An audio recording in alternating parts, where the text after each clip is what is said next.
This young man wants to be a ranger, but he's afraid to go to ranger school.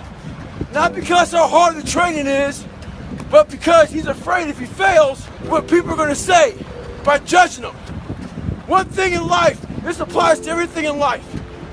Anytime you move from being normal to trying to be exceptional, people aren't going to like that shit. Those normal people, it makes them feel like shit, so they're going to judge you. And nowadays, it's very easy to be a fucking coward. Why? We got Instagram and shit. Most folks don't tell you to your face. They go online, they post about like cowards. Don't let cowards get in your fucking head. And last thing, make sure you do you. Stay hard. The day I quit, my boss, as I put my box on his desk and told him I was leaving to be a comedian, he talked me right out of it. He said, Steve, you're not even funny. He said, I've never heard you say anything funny since you've worked here. I've been selling insurance for 2 years. He said, are you kidding me? You've got a family. You put that stuff back on your desk and I'll give you your job back. But don't you ever come in here again with something ridiculous. You're gonna be a comedian. We live by the narrative of other people. When I first called a recruiter to be a Navy SEAL and I was 297 pounds, the first recruiter looked at me and said, you're not gonna be able to make this, man. So what he was doing was he's projecting his energy on me. He knew he couldn't be a fucking Navy SEAL. So God help this black guy, because I was only the 36th African American to make it through in over 70 years. How's this black fat guy gonna make it through in my ass?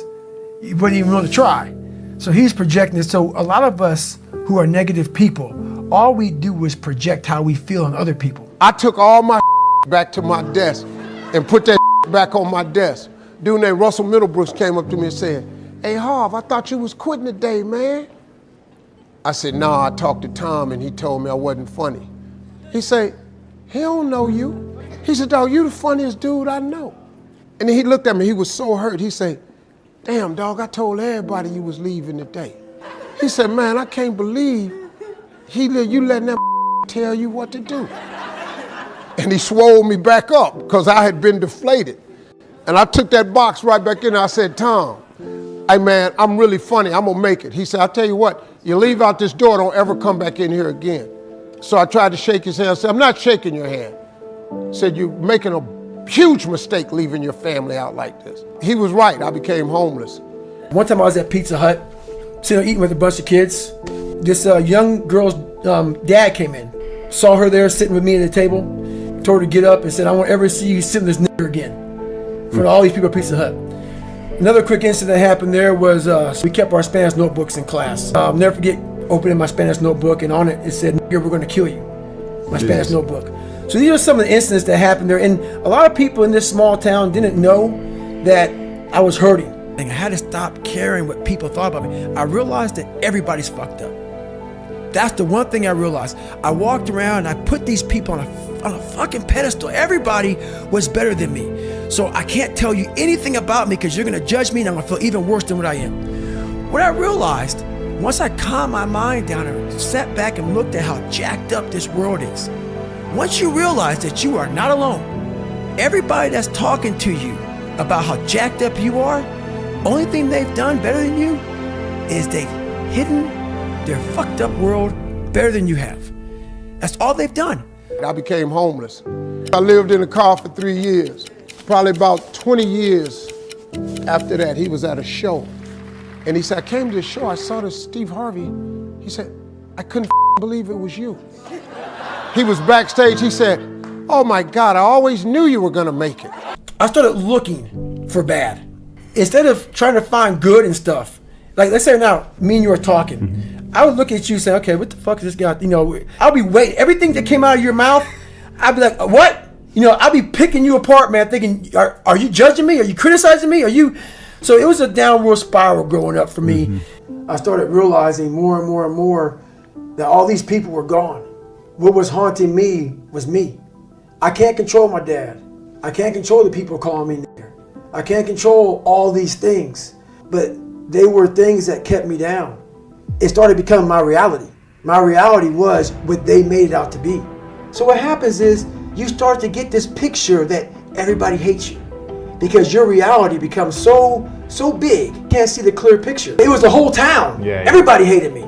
The world hates me. That's right. Yeah. And that is where I became my worst enemy. And then none of my family believed in me. The only family member I had that thought it was a good idea was my father. And my dad was the only one who believed in me. Everybody else told me no. Laughed at me, all kinds of When you get to the point where you really fucking don't care, you're dangerous. You become very, very dangerous. I'm not saying don't care like, I don't care if I do that. No, when you don't care about other people and how they view you, about how you walk, how you talk, how you dress, where you want to go with your life. 6th grade now, 1968, I'm 10. I get up in front of the class, she said, "What did you write on your paper?" This is big. I said, "I want to be on TV." She said, "Why did you write that on your paper?" I said, "Because that was our assignment for today." She said, "And what made you think you could write such a thing on your paper?" She said, "Who do you know on TV?" I said, "Nobody." She said, "Anybody in the school ever been on TV?" I said, "No, ma'am." She said, "Anybody in your neighborhood ever been on TV?" I said, "No, ma'am." She said, "Well, what makes you think you can be on TV?" And she crushed me. I said, "I don't know, but that's what I want to do." She said, "I'm going to call your house and I'm going to tell your mother that you're a smart aleck." My next door neighbor 2 months ago, she just killed herself. Tons of veterans I know, they killed themselves. I got an email 2 weeks ago from a family member that an 11-year-old boy killed himself from people at school bullying him. One thing about life is that people in life, they are the ultimate puppet masters. They exploit your weakness and they love to walk you around life and own space in your head. One of the biggest ways to cut those strings and walk on your own 2 fucking feet to your own destination in life is to build self-respect, self-esteem, self-discipline, all those things. Stay hard is not just about going to the fucking gym. Stay hard is about going that extra step when you feel like you can't. That's what builds self-esteem and self-respect. Stay hard. The most important step we'll ever take in life is our next one. A lot of us get our feet stuck in concrete. We get our feet stuck in concrete because we're afraid to make enemies. One thing in life, you're gonna always have haters. Embrace them. If you can walk on fucking water, trust me, your haters will say you can walk on water because you can't fucking swim. Shut the fucking noise out. Embrace the fact that people don't like you. It means you're doing something right. Stay hard. Stay in the fight. So when I got home, she on the front porch. And she said, "What did you do up at that school?" I said, "Well, Mama, I just did what she asked me to do. She asked me what I wanted to be. I wrote I want to be on TV. She said, "Why did you write that on the paper?" I said, "Because, Mama, that's what I want to be." She said, "When your daddy get home, I'm going to tell him you've been up at the school being a smart aleck." He comes home. He said, "Boy, come in here." He said, "What is this your mama telling me you did up at the school?" And she's standing there. "Tell him what you did." And I said, "I wrote on a piece of paper, I want to be on TV." He said, "What you do that for?" I said, "Because that's what the teacher asked us, Daddy, what we want to be." She said, "And you being up there being smart, he gonna put a smart answer, he want to be on TV." My father looked at me and said, "Well, what's wrong with that?" He said, "Boy, go in your rooms." A lot of times I'll be in a 200-mile run or something like that, and I'm all jacked up. Body's broken, mind's broken, spirit's broken. I started to say, what if I can pull this off? When I first walked into the Navy SEAL recruiter's office, he looked at me and said, "There's only been 35 African Americans in 70 years make it through." You know what I said to myself? What if I can be the 36th? It's the what if I can pull off a fucking miracle. What if I can become someone that no one thinks I can be? Just me talking about that, I have the hair going up on my arms because it makes me just like, what if? Do you think you could go the other way and maybe become a bit cold if you don't care what anyone thinks? Your fiance, your kids, you know, they're not the people around, do you not care what they think? See, that's the thing about it. You have to have an understanding of what not caring means. If your fiance and your kids don't believe in you, you can't care what they think. That means you chose the wrong support staff. So that's why a lot of people don't understand one another. Your support staff has to be like, if I want to go out and do whatever it is, my support staff is, my fiance. If she's like, you know what, I don't think that you should be doing that, I have to take it, why? So I can be open-minded. So why are you saying this?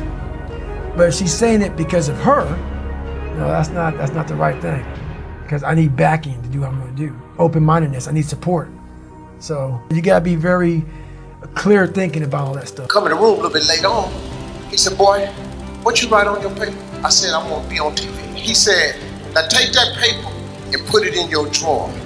He said, every night before you go to bed, read your paper. He said, every morning when you get up and go to school, read your paper. I did it. If you turn on your television set 7 days a week, I'm on there somewhere, because that is a principle of success that all successful people know. If it is written, so shall it be. If you don't have what you want in life, just check yourself. Is it written anywhere? Have you wrote it down? Have you claimed it? Have you laid it into faith? Have you willed it into existence? Has it become a law? Did you write it down? If it ain't written down, what you want? Let's say you are an alcoholic. You hang around people who drink. And let's say you want to stop drinking. Those people want to bring you back in. So the hardest part, you got to see who you're hanging out with, man. You got to hang out with the people who you want to be like the most. And especially if you're around someone who makes a lot of excuses and they're always failing. They're the opposite of inspiration. They're like a vacuum. 100%. They're sucking it out of you. Why are you doing that today, man? Yeah. Why are you getting up again so early? Why are you doing this? Why are you doing this? The people you're hanging around with will suck the fucking life out of you. Yeah. Sometimes you just got to be alone, man. Get your shit in. People here are in debt or can't do something because they're just staying above ground. But that's because they bought a house that was too expensive, not using rooms in that house, and they don't have the humility to sell that house and go back to rent because they don't want their friend from high school or their grandma to judge them because we manifested that you have to own a home. And if you did, and now you're not just staying above water and you sold that home and moved into a shittier neighborhood or a smaller house or rented, now your actual life can open up. But no, the ideology of owning a home and the inability to take a step backwards to take 3 steps forward is gonna make you unhappy till the end. There's a lot of power in that. To be able to put your life on a billboard for the whole world to see and say, judge it, man. Judge it. Like just me talking about it makes me feel good. Once you get your relationship down with the 7 fucking people that matter the most in your life, and actually get to the place of saying, I love you, but fuck you. And once you get to that same relationship over here, which is super simple, I'm not sure I even know you, and fuck you. Now, don't confuse fuck you. I roll with empathy and compassion and sympathy. This isn't fuck you for hate. This is I'm not willing to live my life under your judgment of what life is. With success in life comes more haters. Don't make them hurt your feelings. Use them for fuel. Use them for energy. In times of need, put them on the fucking mental Rolodex in your mind. And when you don't want to do shit, roll through your brain. Pull up that motherfucker that you need. That person who said you couldn't do something. Weren't fast enough, good enough, smart enough, whatever the fuck it may be. Use it for energy. Instead of killing them with kindness, torture with fucking success. In life, we have to continue pushing past the odds. Use everything this world has to give you for fuel. Stay hard.